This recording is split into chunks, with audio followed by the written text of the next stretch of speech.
Sudan தேசத்தில் உள்ள ஒரு மிகப்பெரிய அரசு நிறுவனத்தை மேலாண்மை செய்யும்படியாக ஒரு மேலாளரை தேர்வு செய்யும்படி அந்த அரசு இந்திய நாட்டில் உள்ள ஒரு HR கன்சல்டன்ட் உதவியை நாடியது.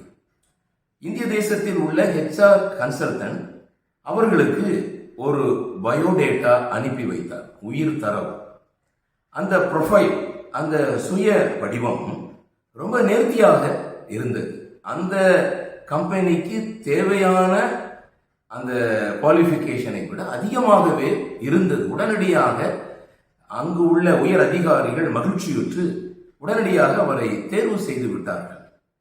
இந்த நிறுவனத்தை மேலாண்மை செய்வதற்கு இவ்வளவு ஒரு அருமையான ஒரு மேனேஜர் நமக்கு கிடைத்திருக்கிறார் என்று சொல்லி எல்லாரும் மிகுந்த மகிழ்ச்சியில் இருந்தார்கள். அவர்களுக்கு ரொம்ப சந்தோஷம்.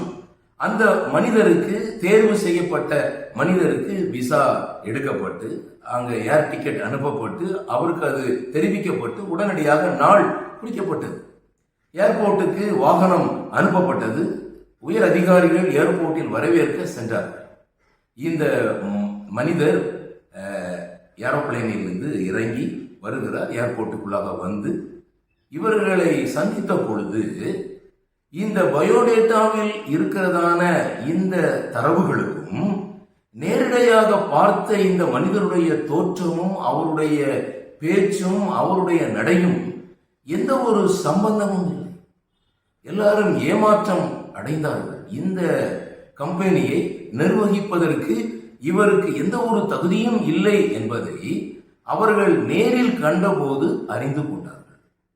இந்த எழுதப்பட்ட அந்த வார்த்தை பயோடேட்டா மாம்சமாக மாறிய போது, நேரில் வந்த பொழுது எந்த ஒரு பொருத்தமும் இல்லாததாக கண்டார்கள். ஆகவே அந்த நிறுவனம் இனிமேல் நேர்முக தேர்வில் தான் இந்த மேலாளர் பதவியை தேர்வு செய்ய வேண்டும் என்று முடிவு செய்தார்கள். என்னை கேட்டுக்கொண்டிருக்கிற அருமையான எக்ஸோடஸ் டிவி அருளுரை துளிகள் வாசகர்கள் யாவருக்கும் இந்த நல்ல வேளையில் ஆண்டவராயிருக்கிற இயேசு கிறிஸ்துவின் நாமத்தில் வாழ்த்துதல் தெரிவிக்கிறோம். கர்த்தராகிய இயேசு கிறிஸ்து இந்த பூமிக்கு வருவதற்கு முன்பதாக அவரை குறித்து ஏராளம் தரவுகள், ப்ராபசிஸ், தீர்க்க தரிசனங்கள் வேதத்தில் எழுதப்பட்டது.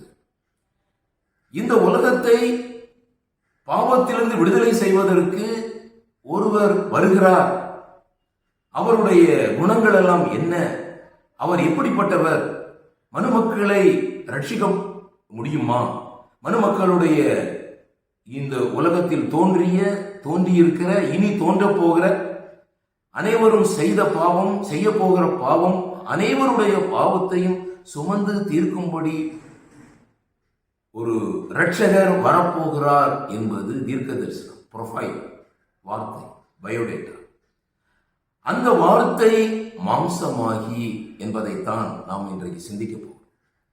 The word became flesh என்பது உலகத்தில் வேறு எந்த ஒரு மனிதர்களோ அல்லது வேறு எந்த ஒரு விஞ்ஞானமோ சிந்திக்க முடியாத அல்லது நிரூபிக்க முடியாத அளவுக்கு இதில் அநேக சத்தியங்கள் அடங்கி இருக்கிறதை நீங்கள் பார்க்கலாம். இன்றைக்கு யோவான் எழுதின சுவிசேஷத்தில் இருந்து ஒரு சில காரியங்களை நாம் சிந்திக்க போகிறோம். யோவான் 1ஆம் அதிகாரம் 1-2 வசனங்கள். கர்த்தராகிய இயேசு கிறிஸ்துவினுடைய பண்புகளின் முதல் பண்பு, ஆதியிலே வார்த்தை இருந்தது, அந்த வார்த்தை தேவனிடத்தில் இருந்தது, அந்த வார்த்தை தேவனாய் இருந்தது, அவர் ஆதியிலே தேவனோடு இருந்தார். ஆதியிலே, த டைம். இந்த கர்த்தராகிய இயேசு கிறிஸ்துவினுடைய பண்புகள் எழுதப்பட்டிருக்கிறது. என்ன எழுதப்பட்டிருக்கிறது? இவர் ஒரு வார்த்தை. வார்த்தை தேவனை வெளிப்படுத்துகிறது. ஆதியிலே வார்த்தை இருந்தது. From end to end, from eternity to eternity. அவர் இருந்தவரும் இருக்கிறவரும் வருகிறவருமாகிய சர்வ வல்லமை உள்ள கர்த்தர். இயேசுவே தேவன். இவரே தேவன் என்று சாட்சி கொடுக்கிறேன் என்று சொல்லி யோவான் ஸ்நானகன் கூறுகிறார். இவரே தேவன். இந்த கர்த்தராகிய இயேசு கிறிஸ்துவினுடைய 5 விதமான பண்புகளை யோவான் சுட்டிக்காட்டுகிறார். முதல் பண்பு, ஆதியிலே வார்த்தை, வார்த்தையாக இருந்தவர், இவர்தான் தேவன். இரண்டாவது பண்பு அவர் சொல்லுகிறார், 3ஆம் வசனம், சகலமும் அவர் மூலமாய் உண்டாயிற்று, உண்டானதொன்றும் அவராலே அல்லாமல் உண்டாகவில்லை. He is the creator. முதலாவது he is the word. இரண்டாவது he is the creator. உலகம் முழுவதும் அவருடைய வார்த்தையினாலே உண்டாக்கி, வேதம் சொல்லுகிறது, சர்வத்தையும் தம்முடைய வல்லமை உள்ள வசனத்தினாலே தாங்குகிறவர். என்ன அருமையான ஒரு ப்ரொஃபைல்! இவர் சர்வத்தையும் தாங்குகிறவர், சகலமும் அவர் மூலமாய் உண்டாயிற்று. He is the creator. மூன்றாவது 4ஆம் வசனம், அவருக்குள் ஜீவன் இருந்தது. He is life. அவருக்கு ஜீவன் கொடுக்கவும் அவருக்கு அதிகாரம் உண்டு, ஜீவனை எடுத்துக்கொள்ளவும் அவருக்கு அதிகாரம் உண்டு. வேதம் சொல்லுகிறது, தம்மில் தாமே ஜீவனுடையவராய் இருக்கிறார். Self existing. ரொம்ப அருமையான அவருடைய ப்ரொஃபைல். சிந்திக்கவே முடியாத அளவுக்கு அவருடைய குணநலன்கள் வேதத்தில் எழுதப்பட்டிருக்கிறது. யோவான் அழகாக விவரிக்கிறார். He is the life. அடுத்தபடியாக சொல்றார், அந்த ஜீவன் மனுஷருக்கு ஒளியா இருந்தது, அந்த ஒளி இருளிலே பிரகாசிக்கிறது, இருளானது அதை பற்றி கொள்ளவில்லை. என்னை கேட்டுக்கொண்டிருக்கிற அருமையானவர்களே, He is the light. அப்போ He is the word, He is the creator, He is life and He is light. இருளில் இருந்து வெளிச்சத்தை பிரகாசிக்க சொன்ன தேவன். இருளில் இருக்கிற ஜனங்கள் பெரிய வெளிச்சத்தை கண்டார்கள். இது அவருடைய தரவுகள் எழுதப்பட்டிருக்கிறது. ஆனால் தேவனால் அனுப்பப்பட்ட ஒரு மனுஷன் இருந்தான். யோவான் 1:5, அவன் தன்னால் எல்லாரும் விசுவாசிக்கும்படி அந்த ஒளியை குறித்து சாட்சி கொடுக்க இந்த வந்தவனாய் இருந்தான். உலகத்துல எந்த மனுஷனையும் பிரகாசிப்பிக்கிற ஒளியே அந்த மெய்யான ஒளி.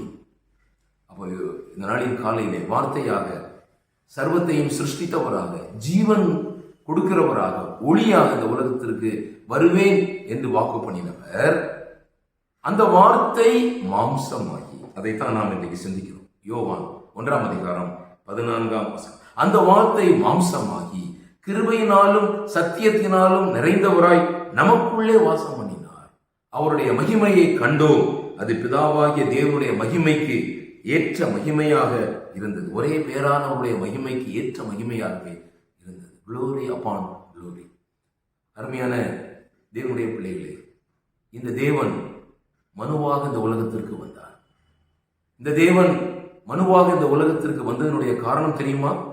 அந்த வார்த்தை மாம்சமாகி, இப்போ அவரை பற்றி எழுதியிருக்கிற காரியங்கள் எல்லாம் அவரை நேரடியாக பார்த்த பொழுது வியப்பதற்கு மேலாக இருந்தது என்பதை நாம் அறிந்திருக்கிறோம். அந்த வார்த்தை மாம்சமாகி கிருபையினாலும் சத்தியத்தினாலும் நிறைந்தவராய் நமக்குள்ளே வாசம் பண்ணினார். அவருடைய மகிமையை கண்டோ, அது பிதாவாகிய தேவனுடைய மகிமைக்கு ஏற்ற மகிமையாக இருந்தது. ஒரே பேரானவருடைய மகிமைக்கு ஏற்ற மகிமையாகவே இருந்தது என்று சொல்லி நாம் நாளின் காலையிலே சிந்திக்கிறோம். வார்த்தை மாம்சமானது. இந்த தேவன் உங்களில் வாசம் பண்ணும்படியாக உங்களை தெரிந்து கொள்ள விரும்புகிறார். கிருபையினாலும் சத்தியத்தினாலும் நிறைந்தவராய் நமக்குள்ளே வாசம் பண்ண நம்மை தெரிந்து கொள்ள ஆண்டவர் விரும்புகிறார். இந்த அருமையான இந்த ஆண்டவரை உங்கள் உள்ளங்களில் தங்கி இருக்க அனுமதிப்பீர்களா?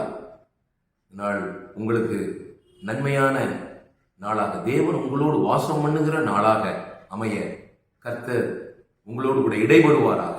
அவருடைய பரிசுத்த நாமம் இன்னும் மகிமைப்படுவதாக. ஆமேன், ஆமேன்.